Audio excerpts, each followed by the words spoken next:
welcome back once again, guys. How you all doing? Another stable coin going to shit. Bear market doesn't end here, it means, right? I mean, we are looking at HUSD stable coin just like getting depegged from the dollar itself. So in this video, we'll obviously talk about all the technical analysis, but we'll see what's going on in terms of HUSD coin itself, right? So let's talk about this one right here, guys. It just came in. I mean, HUSD got depegged from the US dollar and is currently trading at 85 cents. That's just obnoxious. Yet another stable coin going to shit. It's just madness. And guys, if you jump to the exchange itself, huobi.com, you can see that what's going on right here. The value of USDT or USDC as well is simply rising against HUSD, right? So well, that's going on right here, guys. I think a lot of reasons behind it are true. Essentially, Justin Sun from Tron and I believe it's SBF Alameda as well from FTX. Both of them are planning on acquiring Huobi as a whole, guys. So, I mean, news like this should not really hurt the entire stablecoin pegging as well. But I don't know what's up with HUSD, guys. And FTX delisted HUSD 16 days ago. So, well, oh well, I mean, crazy things. Chris is here. Chris says, yo, bro, what's up?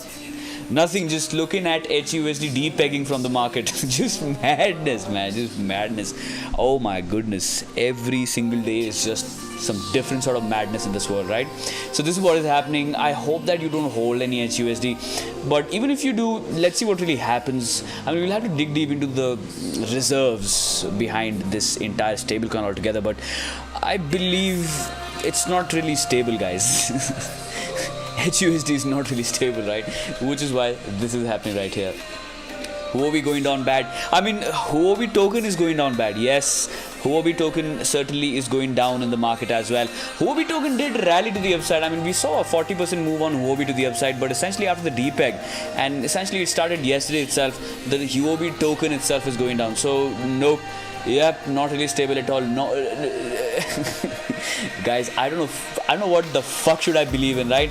I mean, do I really have to just exit the stablecoin market as well altogether? God, I don't know, guys. Look, the thing is that the most ultra stable cryptocurrency is Bitcoin, guys. It's just going to be Bitcoin, right? Nothing else. The only network which is out of control in terms of expansion is Bitcoin. So I don't know, is this bullish for Bitcoin? Yes, this is bullish for Bitcoin. This is most certainly bullish for Bitcoin. But is it reflecting on the fucking price action? Nope, it's not doing anything on the price action. We are still residing in this rising wedge, little fucking rising wedge, which has been just going on and about, guys. This one has just been like drifting sideways, right? But essentially, I do believe we have a good trade opportunity in the coming days.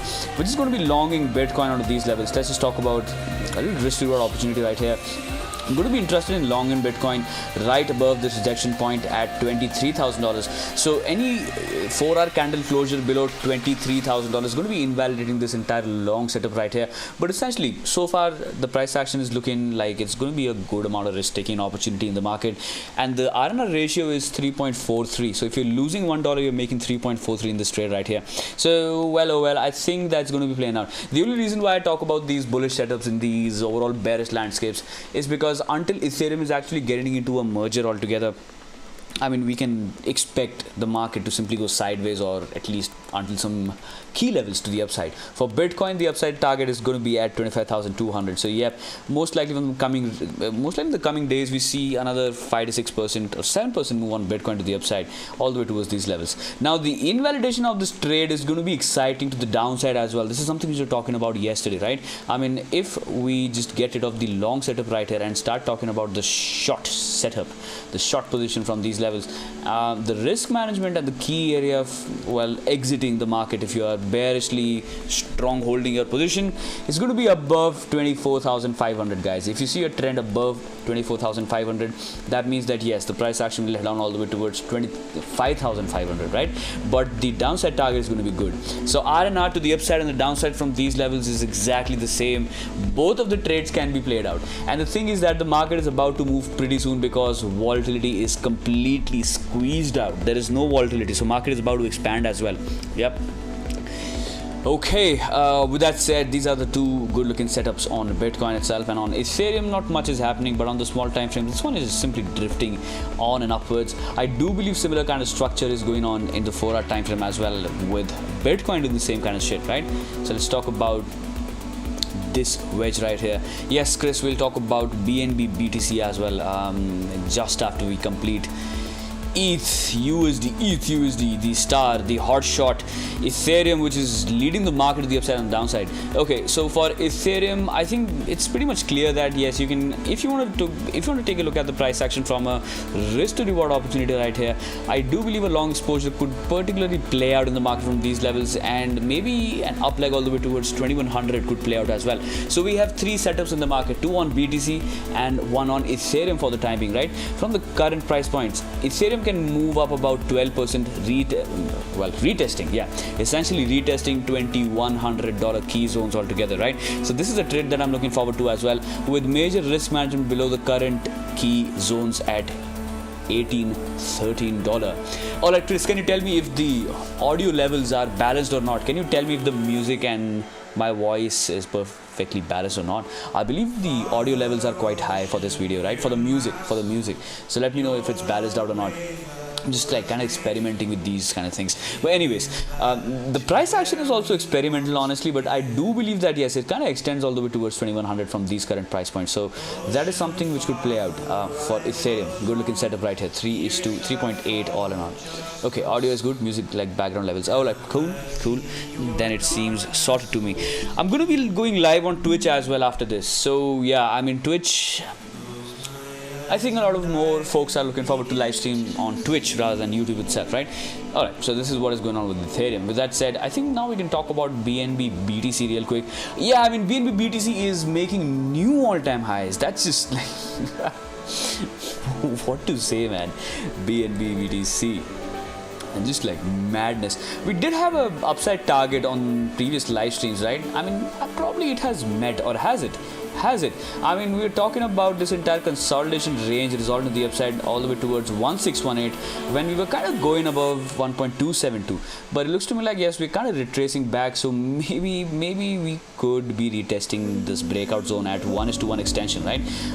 Maybe the breakout gets retested and is left to the downside. But the thing is, on the 3-day time frame, every single moving average is inclined to the upside, and most importantly, the 200 simple is also inclined steeply to the upside. So the macro price action trend on BNB BTC is just like it's fucking strong. This is amazing. This is just, look at this chart right here, guys. Oh my goodness, look at this price action. This is exponentially rising. BNB and Binance is just like exponentially growing, guys. This is what BNB against BTC is telling us right here. I mean, especially gaining against Bitcoin is a different dimension altogether, right? Okay, so maybe at the retest we do get picked up alongside the 21 simple on the 3-day itself, but if you lose this one, yes, you know, the downside target, and maybe the price kind of retraces back into the key ranges altogether, right? This is what we are dealing with. The breakout, however, is not looking that strong, and this one is coming from Binance itself, where most of the trading activity is happening on BNB BTC pair. And the thing is that if you talk about the volume perspective, we did have a breakout right here, but there was no volume, there was no follow through. There was just no follow through, right? Which is why we are coming back. Just in terms of the volume context right here, the retest is happening. We need more buying power on BNB BTC as far as the price action goes from these levels. Okay, on the daily time frame, 21 simple getting rejected below the 21 simple, so maybe the trend really continues all the way towards 0.012, essentially 1.2 million satoshis is where BNB BTC in the small time frames could possibly be heading towards, right? And if you reject this key level to the downside, a follow through to the downside all the way towards some key areas of support is probably going to be coming into play at these levels right here. So from the current price points, I don't think that BNB is going to be continuing its leg to the upside. Let's decipher the price action deep. Let's talk about the price action on the 4-hour, maybe on the 2-hour time frame as well. Let's see if anything different is happening there. Probably not. Even on the small time frames, not much is happening, right? Not much is different right here. Still going about a falling wedge, right? If you resolve this falling wedge, yes, probably you can talk about a leg to the upside on BNB BTC. But until then, most likely the trend is going to be continuing down all the way towards 1.2 million satoshis, just for a retest of the previous all-time high, right at the breakout, right? All right. ALBT, Alliance Block and EWT Energy Web. ALBT. Okay, what kind of asset is that? ALBT UST. This one is against UST. It's a scam. Just kidding. Okay, this one is coming from Bitfinex against the dollar. So, am I looking at the right thing? Chris, am I looking at the right thing right here? This is a pure shitcoin. This is a pure fucking shitcoin, man. What the heck? VCs were just entrusted to dump their fucking holding onto retail. As soon as this shitcoin got listed on Bitfinex, it looks to me like, right? I mean, the all-time high was at 1.46. This one is, oh my goodness, this one is down 96. I don't see any hopes coming from this asset right here. No. Going to be staying away. Just going to be maintaining my personal distances from this fucking piece of shit right here. This is just obnoxious. This is bearish as fuck. On the 2-hour time frame, pure shitcoin, low volume shitcoin. Any move to the upside is being sold off by your stuck hodlers coming from $1 levels, I believe, right? Yeah, $1.4 levels. So no red flag right here. This is a massive fucking red flag, right? ALBT, Alliance Block. I don't know what the fuck is this asset doing in terms of fundamentals, but in terms of technicals, this is just not looking nice. Alliance Block against Tether. Anything different here? No. I'm not going to trade this one, honestly. Okay, coming from KuCoin, yeah, KuCoin looking more liquid in terms of the price action, but nope, bad choice. EWT. Chris, I hope you're not holding this, man. EWT, USDT. Energy Web on KuCoin once again. Okay, this one had a good looking bounce from these levels. From the all-time highs, this is going to be testing. 236 is coming at $6.7, so maybe this one extends its leg all the way towards $6.8 from these levels. But as far as the price action is maintaining this kind of trend above the 55 simple moving average on the 3-day, it's looking fine. I mean, this one is poised for a continuation leg, but generally depending on the market dynamics coming from Ethereum, this will be dependent on that itself, right?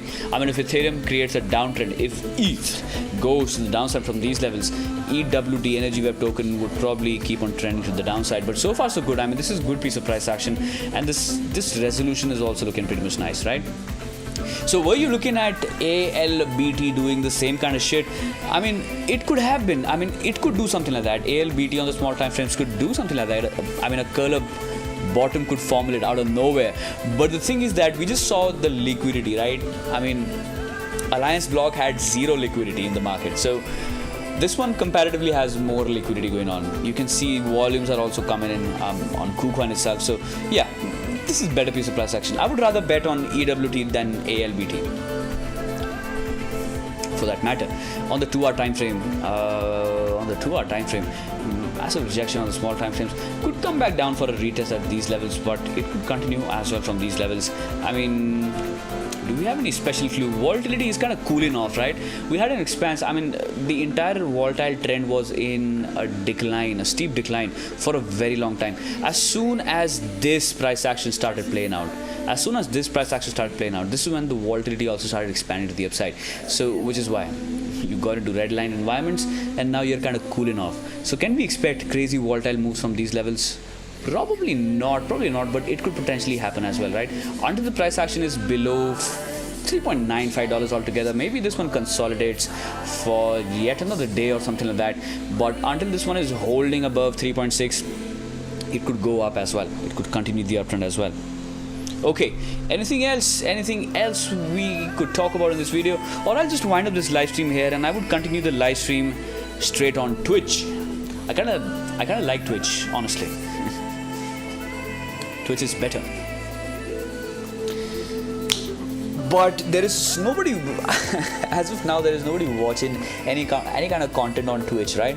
Because there are no followers on Twitch. So if you have been watching this live stream until this moment in time, just head on to Twitch, look for Crypto Educator there as well.